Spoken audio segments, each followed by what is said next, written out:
তুই নিয়ে আছ, তাই আমার সমস্ত আনন্দই অপূর্ণ থেকে যায়। সালমান আমার সেরকম একটা বন্ধু। সালমান নাই বিধায় আমার চলচ্চিত্রে মনে করেন কোনো কিছু পূর্ণতা পায় না। Salman Shah one of the part of my heart. He was one of the part of my heart, তাই না?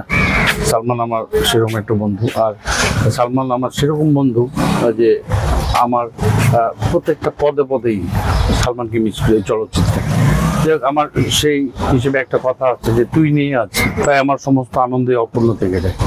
তো যাই হোক, আমি একার পক্ষে তো সালমানের এই জন্মদিনের একটা অনুষ্ঠান করতে পারিনি কিংবা পারবো না। এটা সমষ্টিগতভাবে সম্মিলিত একটা ব্যাপার চলচ্চিত্রের। যদি চলচ্চিত্রের লোকজন সবাই একত্রিত হয়ে আমাদের সেই অমর সালমান স্যার যদি জন্মদিন উদযাপিত করতো, তাহলে আমি খুশি হতাম, সালমান ভক্তরা খুশি হতো। তো যাই হোক, আমরাও যদি কোনো সময় সুযোগ আসে এরকম যে একটা বড়ভাবে সালমান স্যার জন্মদিন উদযাপন করা, তা আমি ইনশাল্লাহ অবশ্যই করবো। কারণ আমার বন্ধু, একজনের প্রাণপ্রিয় বন্ধু যদি তার পাশে না থাকে, তখন সেই মানুষটাই বুঝে যে বন্ধু কি জিনিস, তাই না? তো যাই হোক, আমার বন্ধু সারা বাংলাদেশ, সারা পৃথিবীর বাঙালি জাতির কাছে অমর হয়ে থাকুক, আমি ওর জন্মদিনে এই দোয়াই করি। আর সালমান যেখানে থাকুক, আল্লাহ পাক ওনাকে ভালো রাখুক। 25 বছর ধরে 30 বছর ধরে একই কথাই বলে আসছে কিরম বন্ধুত্ব ছিল। আমি দুটি কথাই বলে দিলাম একটু আগে, তুই নিয়ে আছিস, তাই আমার সমস্ত আনন্দই অপূর্ণ থেকে যায়। সালমান আমার সেরকম একটা বন্ধু।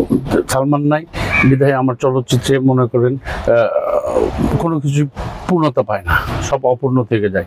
কারণ আমরা এমনভাবে জুটি ছিলাম যে হিরো ভিলেন, তাই না?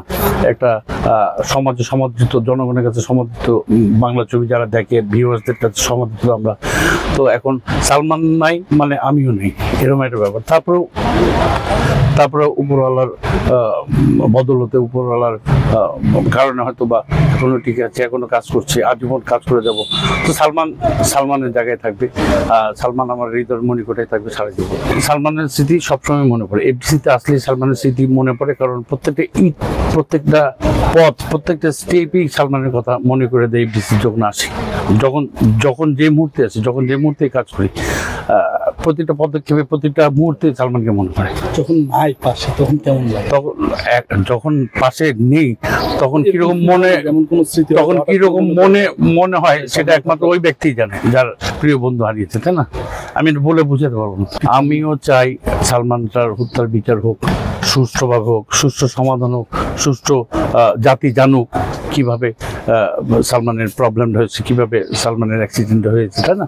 আমরাও চাই, কারণ আমি তো বন্ধু ছিলাম, আমি তো চাইবো সুষ্ঠু বিচার, ন্যায় বিচার, তাই না? এখন মানুষজন অনেকে তো আমাদেরকে ভুল বুঝছে, কিন্তু আমরা তো ভুল বোঝার মধ্যেও আমরা যদি কোনো ক্রিমিনাল কেসে, কোনো ক্রিমিনাল কাজে যদি জড়িত থাকতাম, তাহলে তো আর থাকতাম না বাংলাদেশে, অনেক আগে পালিয়ে যেতাম, তাই না? কেউ ক্রাইম করে কোনো সময় নিজের এলাকায় থাকে না, থাকে। তো আমরা তো সালমান মারা যাওয়ার আজকে প্রায় কত বছর, প্রায় 27-28 বছর হলো। তো এত বছর ধরে আমরা কিন্তু আছি, এখনো যাইনি। আমরা মৃত্যু কাজ করে যাবো না, কিন্তু সালমানের স্মৃতির বুকে নিয়ে থাকবো ইনশাআল্লাহ।